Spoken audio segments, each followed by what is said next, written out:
just do it with my head.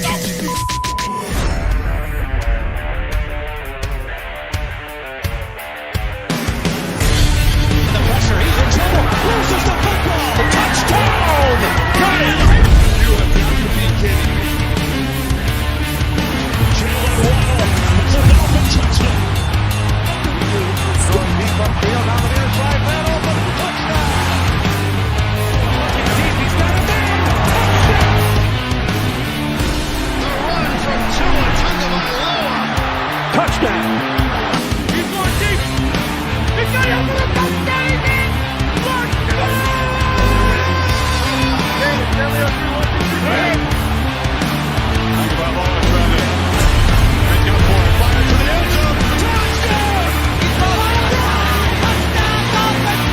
Beautiful day to be a Dolphin fan. Let's go!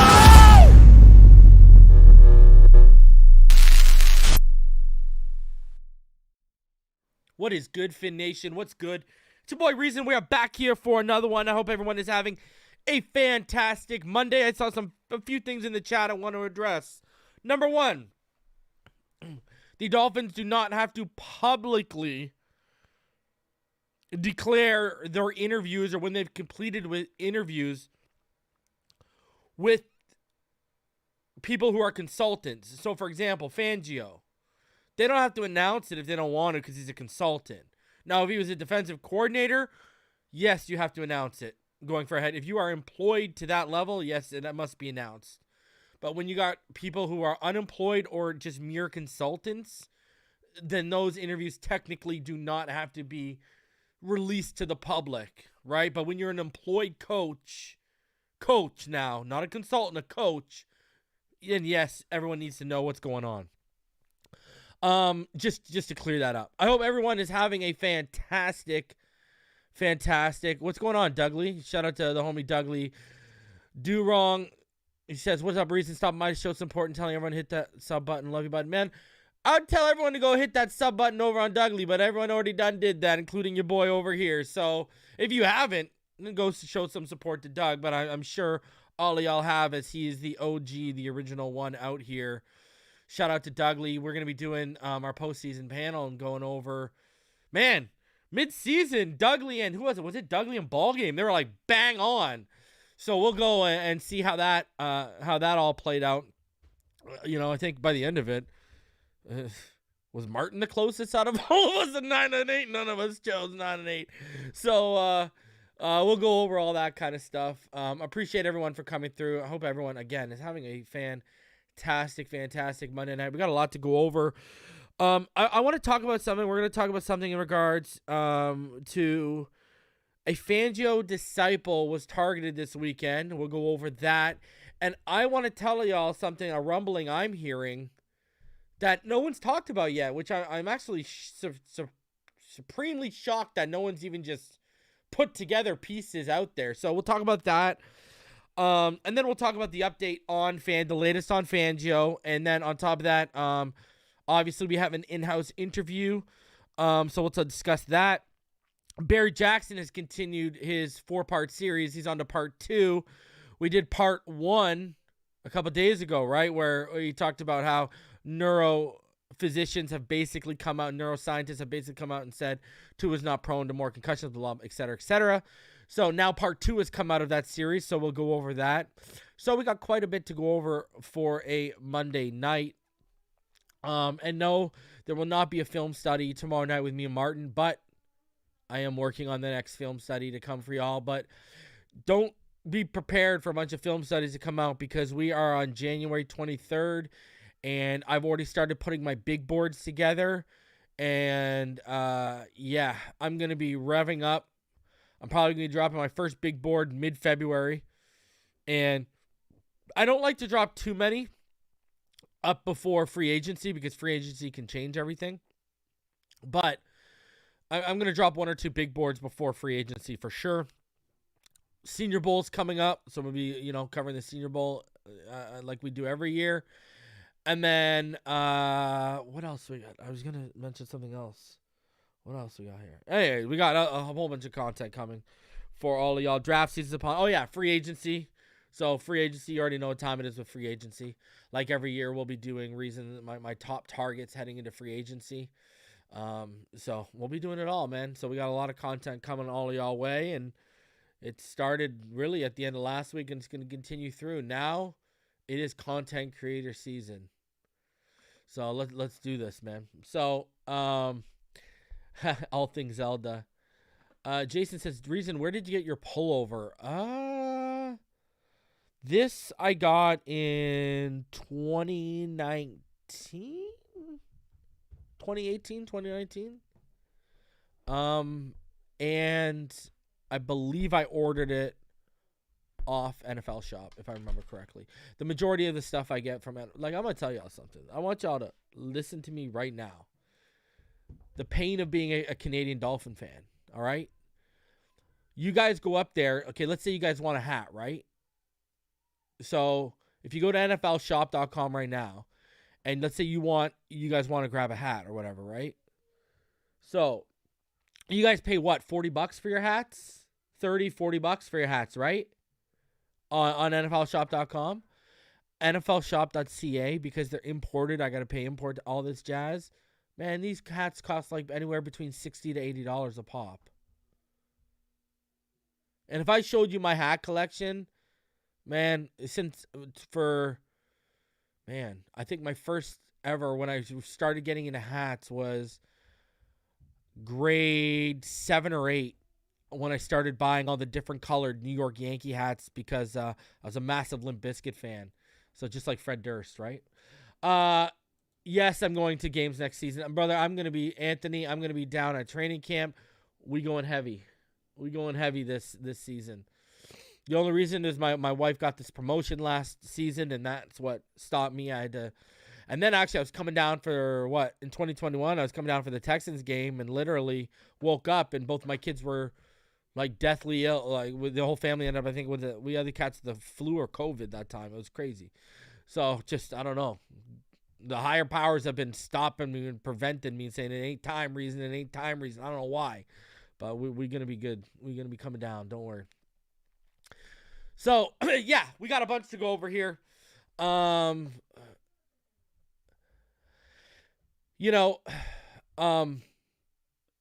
Listen, I want people to prepare people right now, too. Don't put your eggs all in one basket. That's why when Josh Boyer got canned, I gave all of y'all a list. And then some of y'all in the comments reminded me of some of the people I forgot, and then we talked about them after the fact. If you go back and watch that, we talked about, 12 candidates? Listen, here's another reason why you're not seeing me go heavy on draft and free agency stuff yet. I got to know what our defense is. I got to know schematically what we're doing, because I'm going to tell you all this. I want people to listen to me right now. If Fangio comes, there are going to be a few changes. All right? I want people to realize this. Now, which we're all going to be in agreement in, the second level is going to be rebuilt. Okay? I see them throwing the money at a Levante David. If Tremaine Edmonds hits that free agency, I could see them pursuing a guy like Tremaine Edmonds. They're going to go get one of those guys that we've been missing. A guy with instincts, whose game's elite instinctually, a legit mic. They're going to go after someone like that, number one. Number two, and I don't know how this is going to go over with people. I really don't, but I want y'all to listen to me. I don't know how this goes for Brandon Jones if Vic Fangio comes in. Even if a disciple of Fangio comes in who will run similar stuff to Fangio with the too high shell stuff, I don't know how this goes for Brandon Jones. You may need to sign or draft another safety. His coverage is just not good enough. You want to use him as a hybrid linebacker. You want to use him as a box guy all day. But remember, if a Fangio comes in with Boyer gone, the cover zero stuff is gone. We are not going to be as aggressive. We are not going to be sending safeties the way we were when we were fully healthy. Sure, we might mix it in here and there, but we're just not going to be doing it nearly as much as we did. The cover zero stuff is basically going out the window. So the problem now is Brandon Jones. The stuff that Brandon Jones does well, right? Blitzing, he's the best blitzing safety in the NFL. Arguably, right? And yet the things that he doesn't do well are going to be highlighted more, i.e. coverage. So, you know, I know people, it's a conversation and it's early because Fangio's not here, but that is going to be a legitimate conversation if Fangio comes here. We're going to need another guy like Holland. I don't mean like a clone of Holland, but I mean a guy who can hit, cover, be impactful in the run game if you bring him up into the box. You know, we're going to need a well-rounded guy with coverage skills. I mean, now, hey, listen. You could use Verone McKinley in those packages, or those two high packages with Holland, and then keep Brandon for any single high or when you need someone in the box, etc., and just package-oriented rotate. Sure, that's a possibility too. But I think I would be more comfortable, and I think he might be more comfortable going and getting an option there. Now, corner-wise, I do think you'd have to get another. I do think we need another corner. Byron's going to be leaving. I would feel comfortable with another. We don't know what Trill Williams is. We haven't seen him with the full responsibilities on his shoulder. Cater Kohu can work boundary and inside. Preferably, I would love Cater in the slot. I mean, another option is if he's fully healed, because they've been testing him the last few years, do they move Nick Needham to safety? Do they try Nick Needham up there at safety? Remember, they've been doing it the last couple years. You've seen certain packages, and you've seen in the preseason where he's got reps, and this is something me and EM have talked about on this channel since 2019 about the possibility of Nick Needham as a safety because of his traits. So, you know, but that safety, all of a sudden, that becomes a little bit of a hole. Because Eric Rowe's not the same guy. Eric Rowe's not the same guy. But we got to know, right? Like, where I go back to, don't put all your eggs in one basket. Listen. There's only a handful of guys that I trust to run a 3-4 at the level we need. Okay? And if we're going to move to 4-3, this is what people need to realize too. We've got the personnel. It's not that big of a turnover. We're already a hybrid. I mean, Jerome Baker's a better fit in a 4-3 wide 9 than he is a 3-4. So, you know, you just got to fix that second level. We've got the front. We've got the front for a 4-3. Holland can be fine, and if we got safety for the 4-3 too.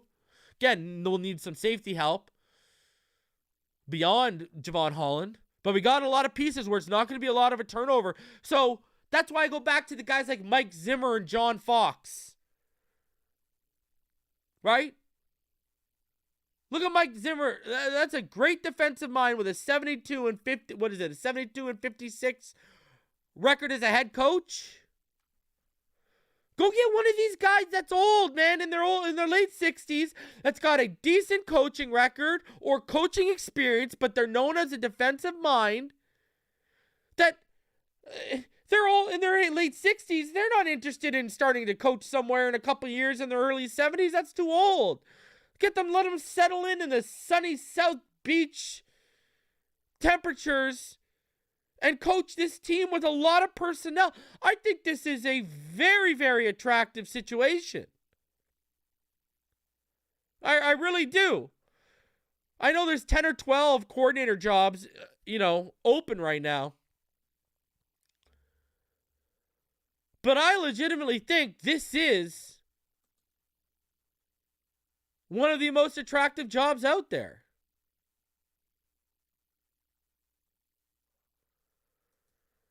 I really do.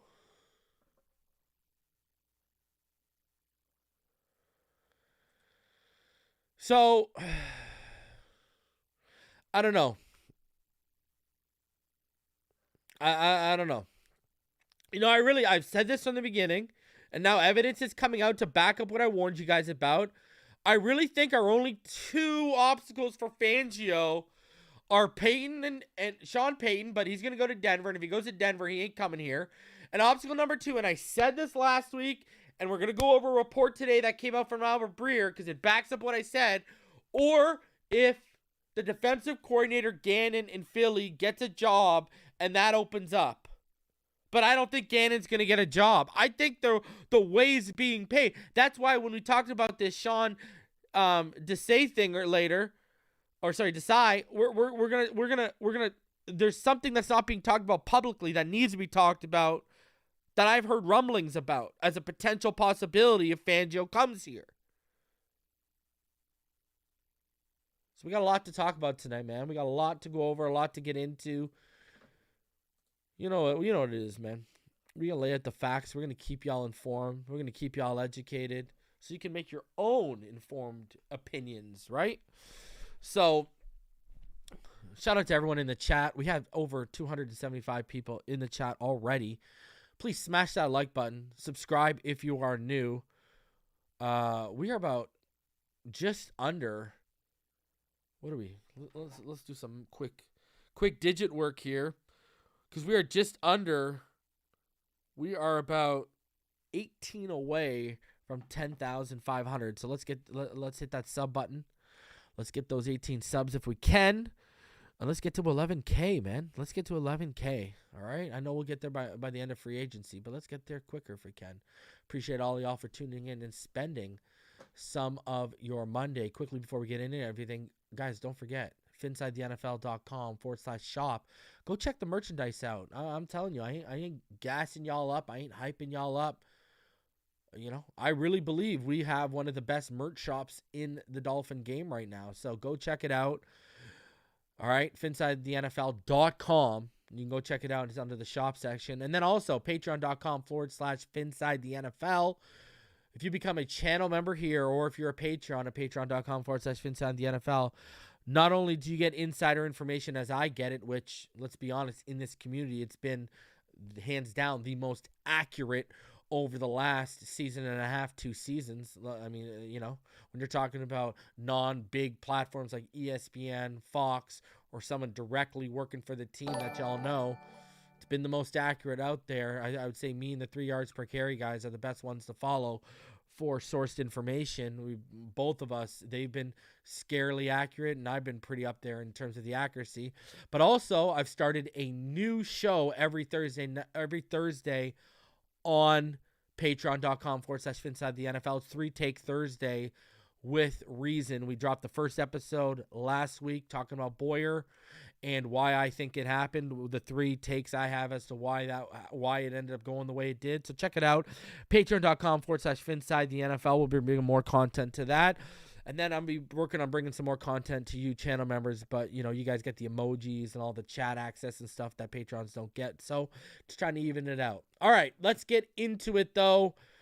Let's start off with the Fangio Disciple. As it came out this weekend, for me and Rappaport, that the Vikings and the Dolphins, both of whom have vacant DC jobs, have requested to interview Seahawks defensive assistant and associate head coach Sean Desai. So here's where I'm at with the Desai thing. Yes, I believe there is interest as a contingency plan in case it doesn't work out. I think there is he is a legitimate contingency plan. But what's not being talked about and what needs to be talked about is this. Guys, if you go back to when Fangio got the head coaching job in Denver, one of the first things he tried to do was what? He tried to go bring Sean Desai to Denver with him and was actually blocked by, I believe it was San Francisco at the time. San Francisco blocked him. Said, no. Where I'm going with is this. From what I understand, the possibility is on the table that if Fangio does come here and Sean Desai does not get a promotion anywhere, it is on the table that he could come here with Fangio. That's what people need to realize here, too. Is that is on the table. If Sean Desai does not, and I think he will at least get the Seahawks. I mean, he's a smart guy. If he does not get a promotion and Fangio comes to Miami, if he does not get a promotion in Seattle and Fangio comes to Miami, I think it is a very real possibility that Sean Desai is one of the first defensive hires, if not the first defensive hire Vic Fangio makes. And no one's talking about this, and I don't understand why no one's talking about this, because I've heard little rumblings, nothing to shake my world and be like, okay, if Fangio comes, it's guaranteed. But I've been led to believe the possibility is there. If there is no promotion in Sean Desai's future this offseason, and Fangio comes here, this is a guy he's going to bring as his right-hand man. And I don't know why no one's talking about this, because this is a very, very obvious move. So, yes, listen. Sean Desai is a smart man, okay? All right? I think he has an undergrad in, philosophy from Boston University. He's got a master's in higher education at Columbia. Right? The guy's smart. The guy is a smart fan. And he was actually a professor in college, too. I think his nickname, people literally call him Doc. So, because remember, this was Fangio's dude in Chicago. This was Fangio's dude in Chicago. This was his guy. He's only 39 years old as well. First coach of Indian descent to become a coordinator in the NFL. And remember, this guy he's been through 2 coaching hires in Chicago. John Fox kept him. Matt Nagy kept him. Sean Desai is a smart guy. And if he comes here,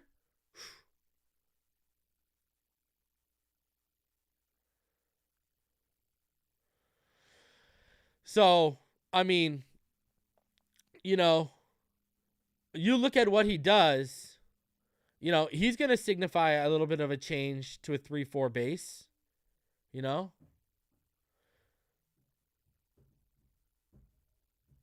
He likes the tight fronts just like Brian Flores used to run here. He loves his 4-man fronts like Fangio as well, though. Loves the nickel and dime packages to run out of. Runs exotic coverages that are known for confusing quarterbacks. Sean Desai is a very, very smart man. So all these people that were not liking this, I actually quietly like this one. But I obviously want Fangio, but I'm telling you, and obviously I want a way more experienced guy before him. But if he can come over with Fangio, oh boy. And I do think that is a very, very strong possibility. Very strong possibility if he does not see a promotion. If he does not see a promotion, Sean Desai, and Fangio comes here, I'm telling you right now, he's going to come under here for Fangio for a couple years and then get a DC job.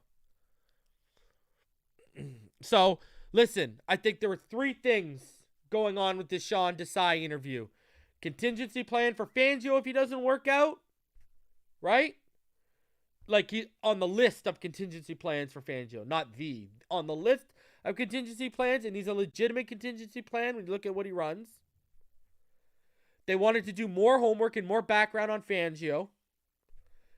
And I think it was on the, listen, wink, wink, nudge, nudge. If Fangio comes here and you don't get a promotion, would you be interested in coming and working for the Miami Dolphins and helping us win a Super Bowl championship? And I think the answer would be yes. I think the answer is yes.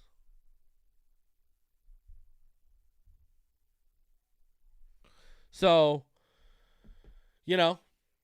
very, very interesting to see how this is going to play out.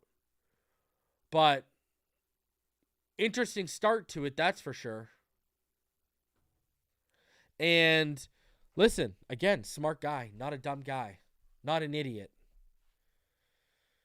Again, I would prefer a more experienced, been around the block defensive coordinator as opposed to this. But, hey, if we're up against the wall and all these guys are turning us down, what are you going to do? When you talk about he's been a defensive coordinator for albeit only 1 year. But he's got experience. Got a second time around. And, a lot of people have wondering, what's the big connection between Fangio and McDaniel? Well, for one, it starts with they share the same agent. Vic Fangio and Mike McDaniel have the exact same agent, people. Exact same agent. And I've been reporting on Fangio since last offseason that this was the move McDaniel wanted to make. I've told all of y'all that Breer and Garfinkel basically stuck him with Crossman and Boyer, but this was the move he was trying to make last year. That's why Fangio took a consultant job. And now Harbaugh is staying in Michigan. If Peyton goes to Denver, this guy ain't going to Denver as a DC when he got fired there as a head coach. And I don't think Gannon, the DC in Philly, is getting hired. I'm telling you, man. The quicker the quicker Philly gets knocked out, the quicker we can get this done. Because I'm telling you, as a defensive consultant, he is not dipping on Philly until they get knocked out. Because they still got a game plan. He's still got to help them as a consultant. So he ain't going to make a move until peace out. When they're out, that's when you're going to see the Fangio move happen. That's why I was praying the Giants pulled an upset this past weekend. But don't worry, the 49ers will take care of it. But they got the same agent, and I've been hearing since last offseason, I've been reporting to all of you on this platform, on Patreon, that I've been hearing Fangio since last offseason. Trust me. And it's opening up. Peyton's going to end up in Denver. He got his second interview today. That's going to go down. I don't see Gannon getting a head coach job before guys like D'Amico Ryans, et cetera, et cetera. I think there's more qualified coordinators out there right now that are going to get a head coaching jobs before Gannon. So I don't think that Eagles job is going to open up. Come on down, baby. The price is right, Vic. Let's go. That's just. And don't be surprised if Sean Desai, even though we're interviewing him, if Fangio comes here, if Sean Desai follows him here, if he does not get a DC job and he doesn't get a promotion, do not be surprised if Sean Desai is Fangio's right-hand man in Miami. And then look out. Look out, AFC. We coming for that ass. All right? Because I don't care. I don't want to hear. Listen, I hear all these people talking about, they try to come on us for these hypotheticals with if Tua played, we would have won. But then they go on these hypotheticals with, well, if Skylar did this, you'd say this about Tua. If Skylar did this. So they still play they come at us for playing hypotheticals with Tua, but they play hypotheticals with Skylar. Go figure it out. Anyways, you can't tell me if we had Tua Tagovailoa, we wouldn't have whooped that ass in Kansas City this weekend. Oh, man. Whoo, we would have handed it to them so hard. My Lord, I was sitting there watching this. I'm like, is this for real, man? We'd kill this team right now. Man, I'm just saying, man, it hurts. And this is the only time I've ever been bothered or pissed off over Tua Tagovailoa is the availability thing. Like, I'm sitting here thinking we'd be in the AFC Championship if we would have played this path. And that pisses me off. Yeah, that bothers me. But what can I do about it? I can't change it. And the production I saw from Tua over the first 12 weeks. And the production we saw in that Buffalo game in the first 3 quarters in the Green Bay game, he was getting back to that guy. He was getting back to that first 12-week form in that Green Bay and Buffalo games. And then the concussion happened again. So I just got to let it play out. You cannot deny that production. Just get a better contingency plan in place. That's where I'm at. All right. The Dolphins then announced today that the Dolphins are planning to interview their linebacker coach, Anthony Campanile, for their vacant defensive coordinator job this week, a source said. Former long-term college coach at Michigan and BC, Campanile has impressed in Miami. Campanile is very well liked in the league. Very, very well liked throughout the league. Here's the issue, though. If this man don't get the job, we've seen this play out where if guys don't get jobs, they dip. Right? He was a linebackers coach in Michigan before he came here. He was a co-defensive coordinator at Boston College after being the defensive backs coach for 2 years there.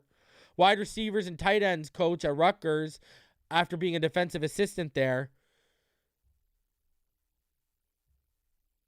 They're not hiring. I'm going to tell you this right now. They're not hiring Anthony Campanile. This is a song of a dance, as you can see. Anthony Campanile does not stand a chance. Up against guys like Fangio and Sean Desai. And I see people losing their mind. And guys, all they've announced are 2 people. And, well, technically we know 3 because multiple outlets have reported the consideration. They're going strong after Fangio. So we know 3. And I'm okay with 2 of the names so far. And listen, we're not even close to being done here. We got to let it play out. But you look at Anthony Campanile here. Come on. Does anyone in their right mind really believe we are going to hire Anthony Campanile?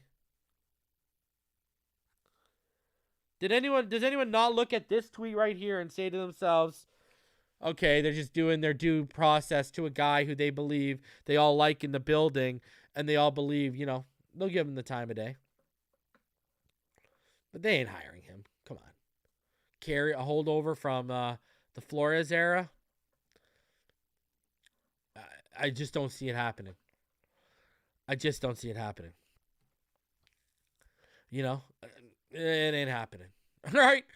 You don't go from these overexperienced, strong consideration to Vic Fangio to, let's hire Anthony Campanile. That's just, listen, the guy's earned it. With what he's done in the building over the last couple of years, the guy's they've asked him for multiple years, make chicken salad out of chicken shit with what they've given him at the second level, let's be honest. So, and I'd be a little bit more inclined if, Channing Tindall and we were like churning out freaking linebackers, but come on. We're not even doing that. We're not even doing that right now. So, how realistic do I see that as? Not very realistic. Daniel Oyefusi, friend of the show, we're going to have him on in a couple weeks. Who could be the Dolphins' next defensive coordinator? His list of possible candidates. Dolphins head coach Mike McDaniel is set for his first major hire since bringing in his inaugural staff. Last Thursday, the Dolphins announced they parted ways with defensive coordinator who was the top holdover from former coach Brian Flores' staff, along with 3 assistants. McDaniel elected to retain Boyer as well as multiple assistants, but after 1 season, he's now searching for a new person to lead a defense that has a promising core but struggled in 2022. See, here are 5 possible candidates for Miami's defensive coordinator opening. Vic Fangio. When Fangio arrived in South Florida last February, he was widely speculated and reported that the first-time head coach sought out Fangio as his defensive coordinator. Instead, he retained Boyer, and Fangio had just been fired as Denver Broncos head coach, spent the 2022 season as a defensive consultant for the Philadelphia Eagles. A year later, Fangio, 64, still checks all the boxes as a defensive running mate for McDaniel, who calls the offensive plays. He's a longtime defensive coordinator who's seen as the godfather of 2 high defensive concepts that have sprouted all over the league as counters to the offensive explosion in recent years. Outside linebacker Bradley Chubb, whom the Dolphins traded for in November, had a Pro Bowl season in 2020 and a career-high 12 sacks as a rookie in 2018 under Fangio. Fangio has reportedly interviewed for the Atlanta Falcons defensive coordinator opening. Sean Desai. If the Dolphins don't pursue or strike out on Fangio, they could opt for one of his top proteges. Desai, 39, is regarded as one of the bright young minds in the league. He got his start in the NFL as a quality control coach with the Chicago Bears in 2013 and was retained through a pair of coaching changes, eventually elevated to safeties coach in 2019. 2021, he was named defensive coordinator, becoming the first person of Indian descent to become coordinator. Despite injuries to key players, Chicago's defense was rated number 13 by Football Outsiders efficiency metrics. Desai wasn't retained by Matt Eberflus after Matt Nagy was fired, and he spent this past season as associate head coach of defense with Seattle Seahawks, an Ivy League graduate. He earned his master's degree from Columbia. Desai has been described as a great communicator and detailed teacher. The Hero Evero, the Broncos defensive coordinator, 42, is a hot commodity for many head coaching vacancies because, remember, he's going to get, he's been requested to interview for all 5 vacancies, including Denver's, right? Because, Payton's going to bring in his own guys. And if the Broncos' next head coach does not retain him, Evero is expected to be heavily pursued for defensive coordinator vacancies. Evero was offered the interim role after Nathaniel Hackett was fired as head coach, but he opted to stick with his defense in his first season in the role. He learned under guys like Fangio, Capers, Wade Phillips, Raheem Morris, and led a unit ranked 3rd in yards per play and 10th in Football Outsiders efficiency metrics. Chris Kukurik, in his 4th season as assistant with the San Francisco and overlapped with McDaniel, who was from the 49ers from 2017 to 2021. Kukurik, 44, has been a defensive line coach. Remember, this is the guy who I talked about. If McDaniel is going to promote from the Niners, this is the guy who makes sense. Has been a defensive line coach on college or pro level since 2006 and is now overseeing one of the best defensive fronts in San Fran. Last September, McDaniel said his favorite position is edge and defensive line. They dictate the terms a quarterback is able to play on, and they establish the line of scrimmage. Again, that's a huge philosophical difference between him and Boyer, too, right? Another reason Boyer's gone. While the Dolphins have spent the past few seasons investing significant capital in the secondary, hiring Kukurik could mark the first step in prioritizing a defensive front that includes players such as Chubb, Jalen Phillips, and Christian Wilkins. Aaron Whitecotton, the Jets defensive line coach, he just completed his 2nd season as a Jets defensive line coach. He's previously an assistant defensive line coach for the Niners in 2020, working under New York head coach Robert Saleh and overlapping with McDaniel in San Fran. The Jets had one of the league's best defensive fronts in 2022 as Quinnen Williams was named first team All-Pro by the Associated Press. And then other candidates he's got here are Campanile and Austin Clark, Ruttenberg, the linebacker coach in New York, Jerome Henderson, the Jets defensive backs coach, Vance Joseph, the Cardinals defensive coordinator, Joe Woods, former Browns defensive coordinator, Ed Donatelli, former Vikings defensive coordinator, and Steve Wilkes, Panthers interim head coach. So some interesting names and a lot of names that make sense from Daniel Oyefusi. A lot of options. For the Miami Dolphins this offseason. A lot of different ways they can go. I mean, some of those names on that list were on my list, and then I had names on my list that weren't on that list. So, very interesting. Now, the latest on Fangio. I told all of y'all, and now this is coming out from Albert Breer. I told all of y'all our 2 biggest threats were Sean Payton and the DC job in Philly. Sean Payton's doing his 2nd interview with Denver. If he goes to Denver, Fangio ain't going there. Albert Breer now has taken a page out of Reason's book. And if you read that bottom blurb right there, Vic Fangio is a name you'll hear a lot of in the coming weeks for DC positions. I'd expect Mike McDaniel and the Dolphins to make an aggressive play, as would the Eagles if they lose Gannon. Honestly, I think this is going to come down to a 2-horse race if Gannon goes. Listen, it's going to be us, the Eagles, or wherever Peyton goes. And if Peyton goes to Denver, it ain't happening. So now you got Albert Breer, the Monday morning quarterback, reiterating what I've said since last offseason, what Marcel Louis-Jacques said last week, what Josina Anderson reported on the weekend, and now Albert Breer is reporting it.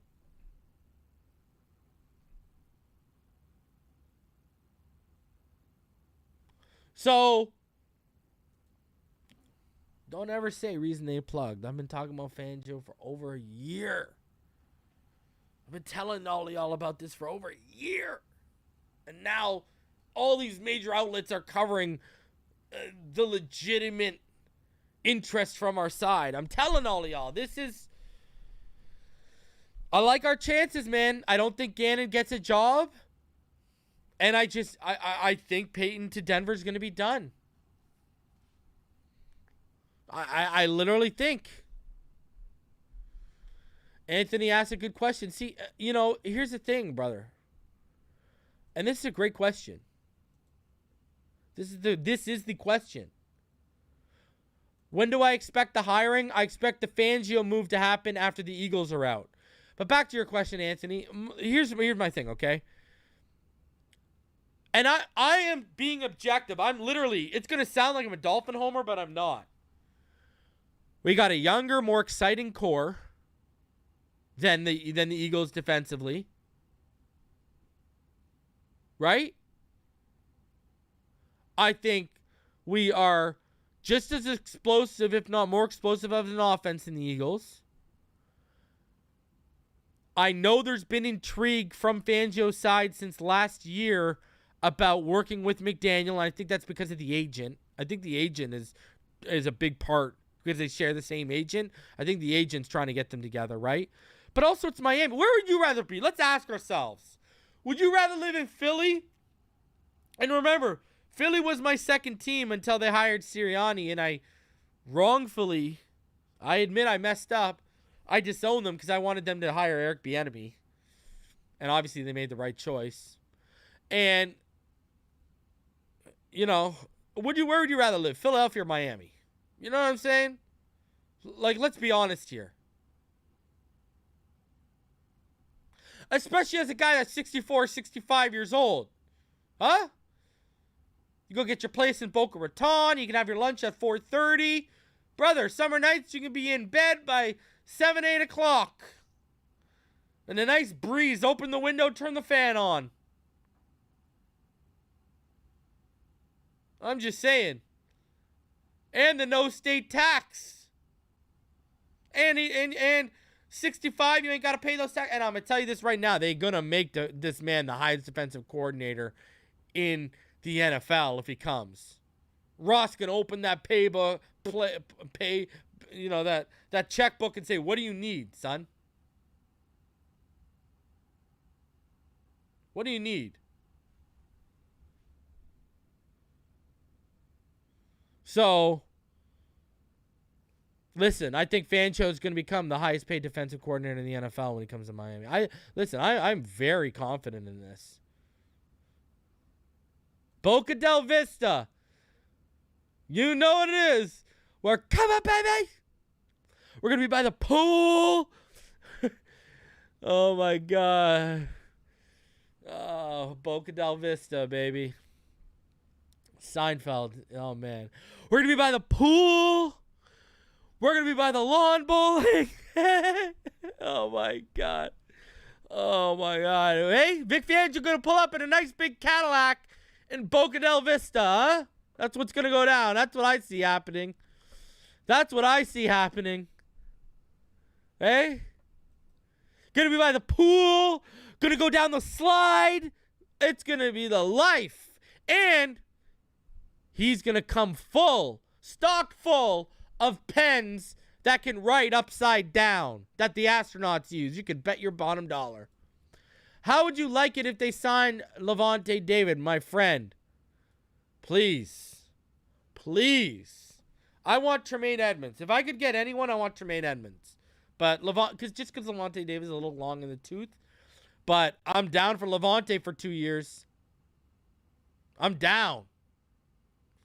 But I would love Tremaine Edmonds in the middle of this, eh? But I like the linebackers in this draft too, eh? You could sign someone and you could draft someone and flip this linebacking core overnight. Remember, we got 1 first and 2 thirds. That could be 3 day one starters right there. 2 thirds and a second. That could be 3 day one starters right there for us. So, I would love Levante David. FYI, I would love him. Levante David, Tremaine Edmonds. Give me one of these legit.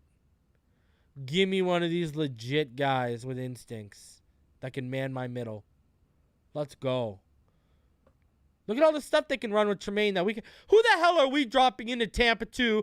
Or who the hell are we buck dropping that you trust on our linebacking core. And you watch the film, and look at how they were using Tremaine Edmonds against Skyler. Look at how they're using him against Tua. Now, Tua was slicing and dicing a little bit, but look at how they use that man. Man, the diversity that guy brings. Just saying. Give me him all day. Give me him all day. All right, Barry Jackson in part 2. Now, remember, part 1 was all about doctors and neuroscientists saying, hey, he's going to be fine. You know, he's at no more risk to concussions than anyone else. So now part 2, the non-health mystery that remains with Dolphins Tagovailoa and what history shows. Second in a 4-part series on the Dolphins quarterback position. You know, shout out to Barry Jackson, David Furones, Daniel Oyefusi, best in the game right now. You know, shout out to homie Joe Shad for supporting the channel too. The evidence at the time seemed compelling enough. Here was Tua Tagovailoa winning every game that he started, finished or started, and left with a big lead this season, 8 of them, while completing 68% of his passes, leading the league in passer rating and playing better than any other quarterback in the fourth quarter. His team was 8-3. By any measure, Tua Tagovailoa had met every standard to be considered a legitimate franchise quarterback. And then everything fell apart. First, the rough patch. A handful of errant throws against the 49ers, 10 for 28 accuracy against the Chargers. Then a return to Tua at his best against Buffalo, and then 3 fourth-quarter interceptions against Green Bay after what was later diagnosed as a second-quarter concussion that ultimately sidelined him for the duration of the season, and the playoff loss in Buffalo. And accompanying the sudden concerns about his play was the issue that has dogged Tua since his days at Alabama, the questions of durability and availability. So we arrived at the end of the season 3 of Tua with doubt again creeping in, doubt about whether he can be a 10-year solution at the position, and doubt about whether his health will even permit that. At the very least, we know this Tagovailoa is clearly an above-average NFL quarterback, something that was hardly clear before this season. And we know that when he's absolutely at his best, he's as good as almost anyone at the position. What we still don't know is this: what's the fabulous 8-game stretch to begin the season representative of what will be consistently long-term? What was the 0-4 stretch with 3 subpar games and 1 good game more reflective of who he is, or is it somewhere in the middle?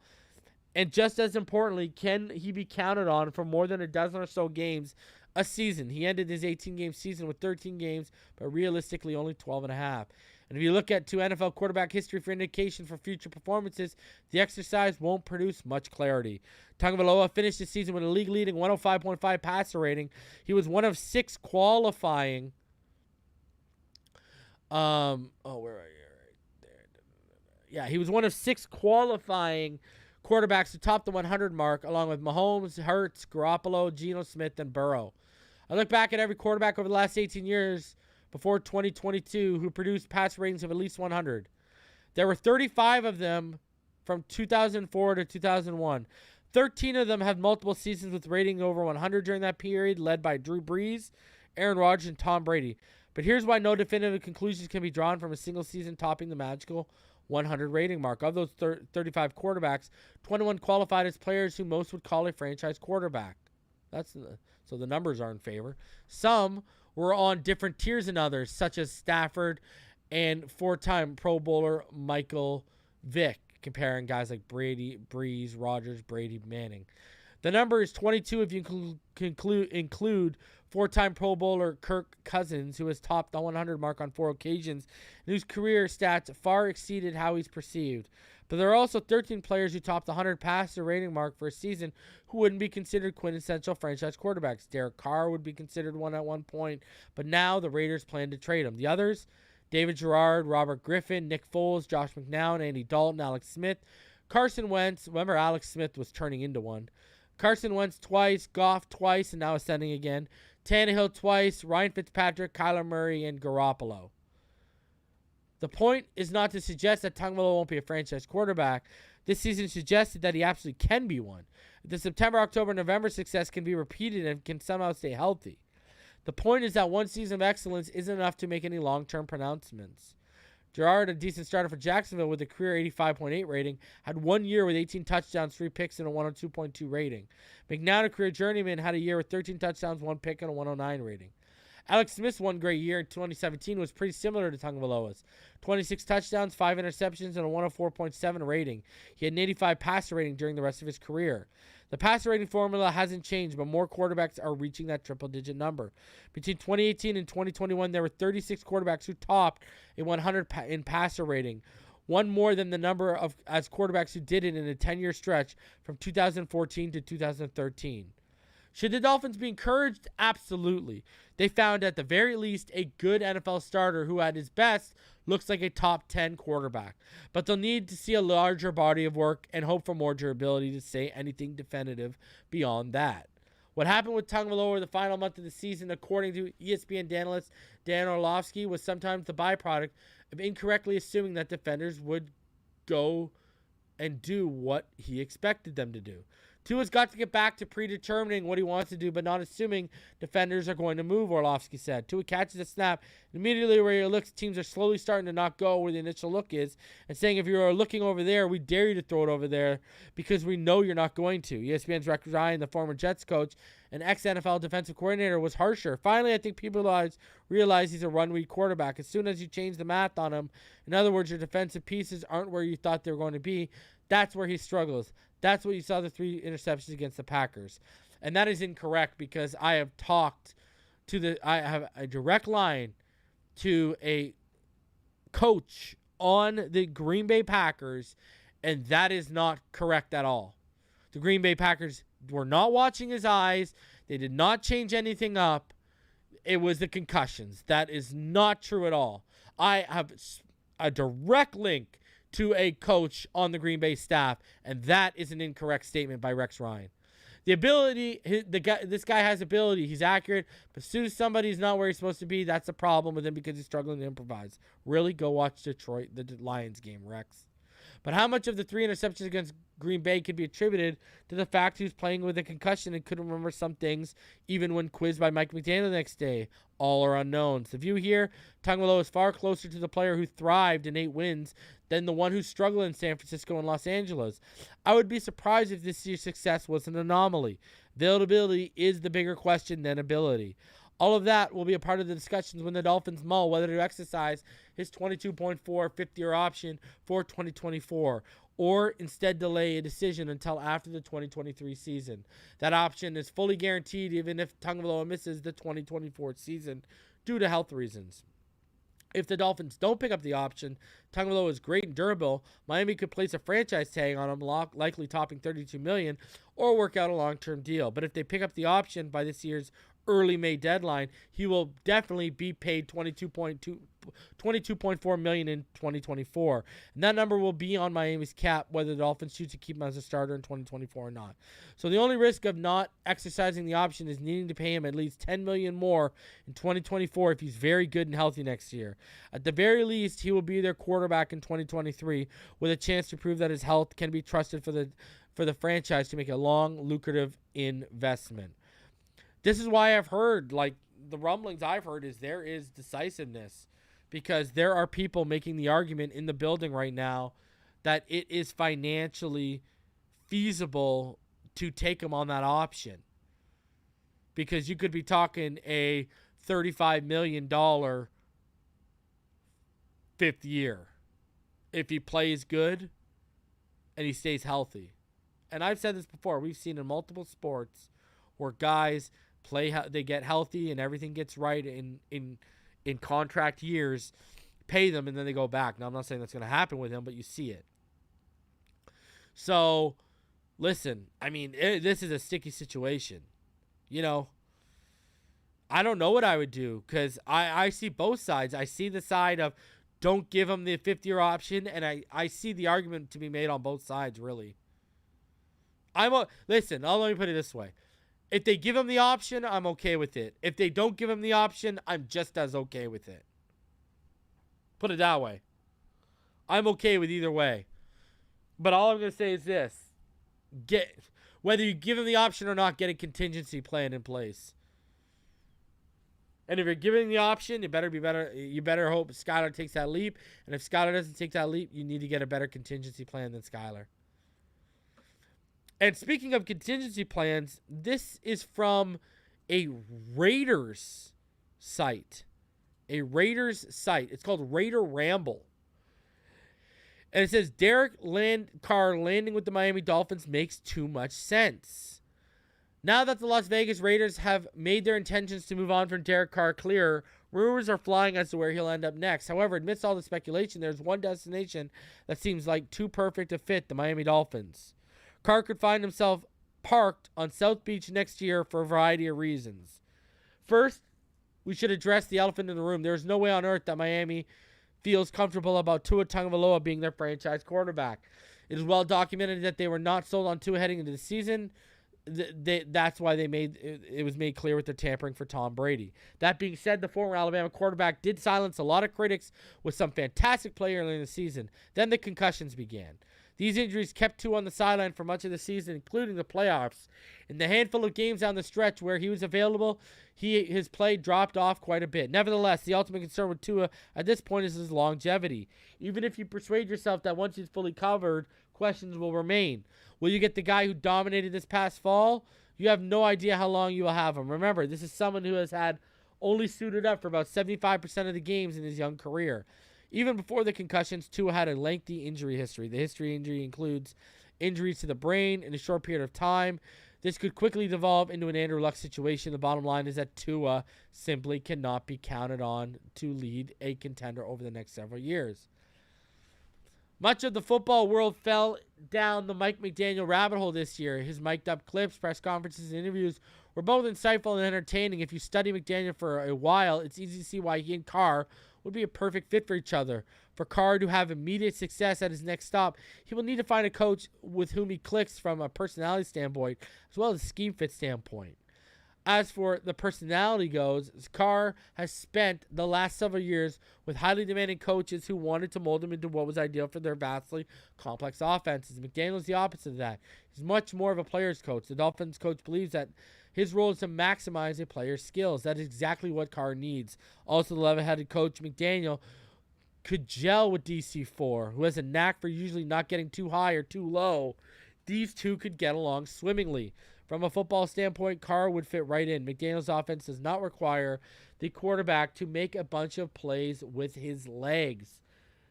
Instead, it's predicated upon getting the ball out quickly so that the playmakers can do their thing. This is one of Carr's biggest strengths. Also, while McDaniel may be seen as offensive mastermind, his offense is designed in such a way that it is much more digestible than, say, that of Josh McDaniels or John Gruden.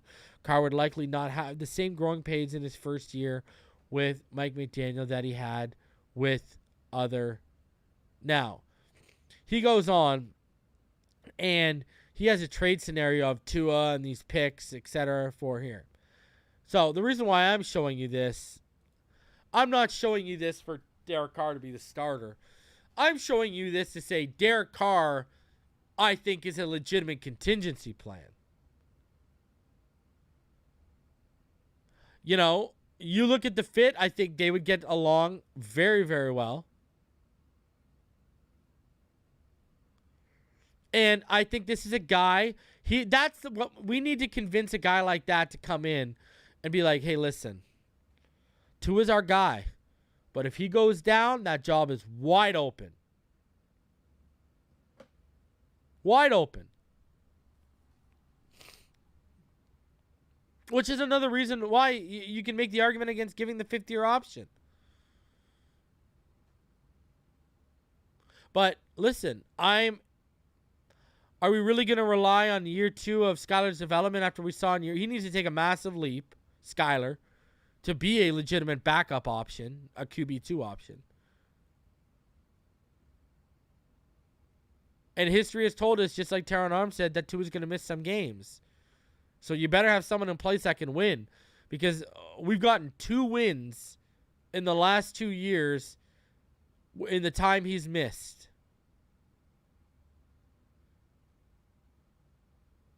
And it should be more. Listen, I want Tua to get healthy. I want Tua to have a successful 15, 20-year career with a couple championships in Miami. Sure, I want that more than anything, because that means we're successful. The Dolphins are winning. That's why I said that. But if he's not going to be available, We can't go through what we just went through. We got to the playoffs and went up against the Bills, a Bills team we should have beat and we would have beat with a legitimate number one option. And then they faced a and then we would have faced a Kansas City team yesterday that, quite frankly, we would have beat with a legitimate number one option as well. I said last offseason we got a 3-year window. Year one is done.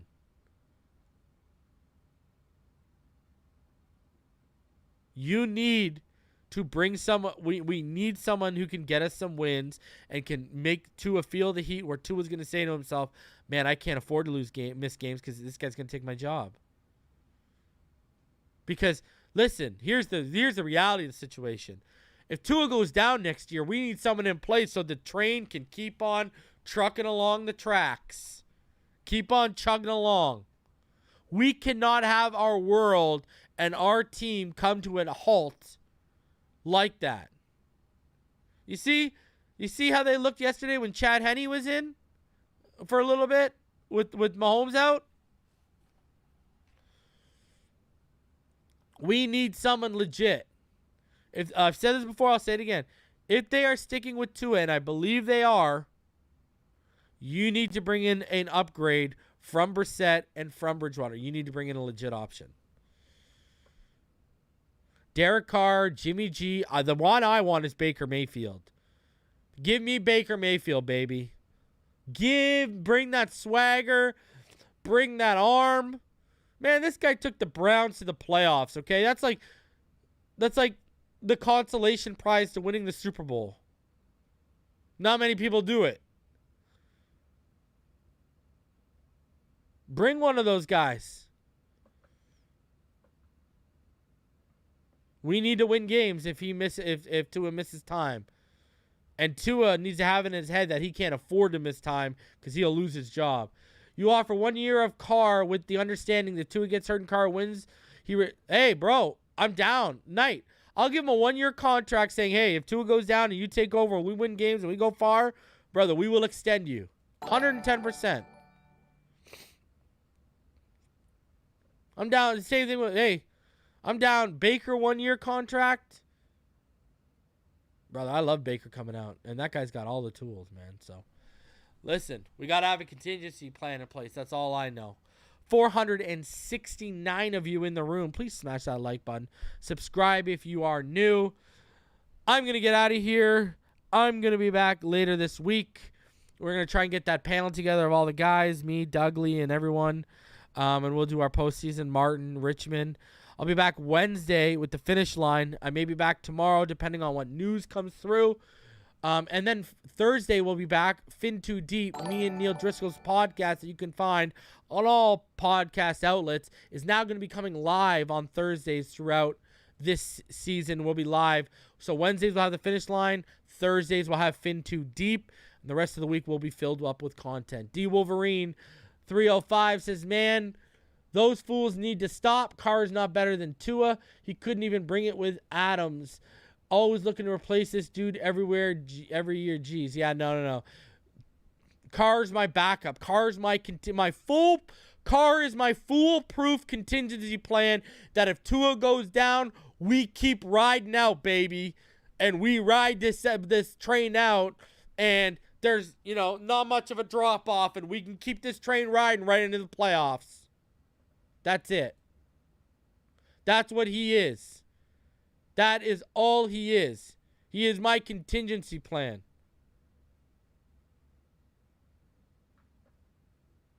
And I'm down for Baker.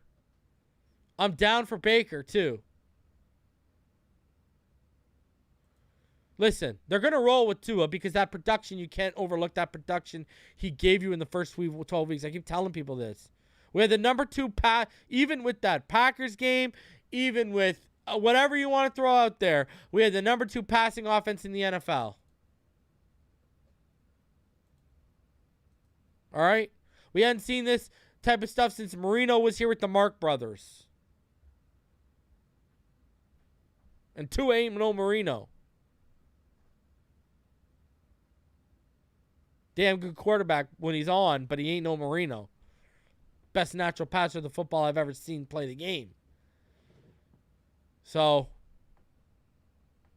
just saying. Raiders will take a third. Brother, listen. Why any team would even trade for Derek Carr? Let him hit the market. Let him get paid by them. The smartest thing for all these teams would be let Derek Carr hit the market. Well, because he gets some money from the Raiders, and then he's more open to possibilities. 1017 man says Baker Mayfield as a backup. Brother, let's go. Let's go. I love me some Baker Mayfield. I love his attitude. I love me some Baker Mayfield.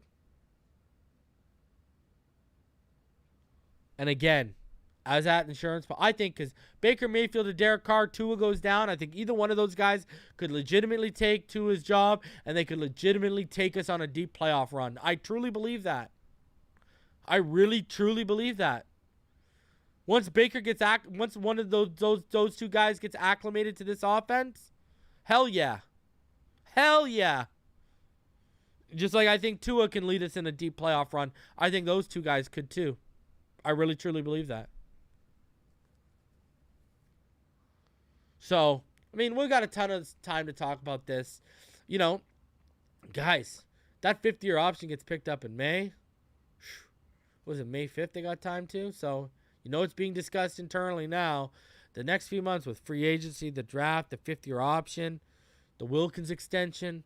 It's going to be an exciting time. And now this defensive coordinator search, it's going to be an exciting time to be a Dolphin fan. And listen, sure, we made it to the playoffs, but we didn't win a playoff game. We all fell short of expectations this year, but they're revving up to set our expectations up even higher than what we had heading into this season. What did I tell all y'all last offseason? 2022-2023 was about what? Getting to the playoffs and trying to win a playoff game. And let's be quite frank, if we would have had a starting quarterback, we won a playoff game. We would have won 2 after what I saw from KC this weekend, all right? And what did I say year 2 was about? Year 2 is about the Super Bowl and the AFC Championship. And I still think this team is on that course because they're just going to be upgraded from a coaching staff to a personnel level. I still think we are on course to being an AFC Championship, legitimate AFC Championship and Super Bowl contender this season. Mark me down as saying that in January. All right? Fins up, baby. I'll see y'all on the next one. Be on the lookout for me. We'll be back Wednesday and Thursday, and I might be back tomorrow, so be out on the lookout. Love all of y'all. Smash that like button. Subscribe if you're new. Fins up, baby.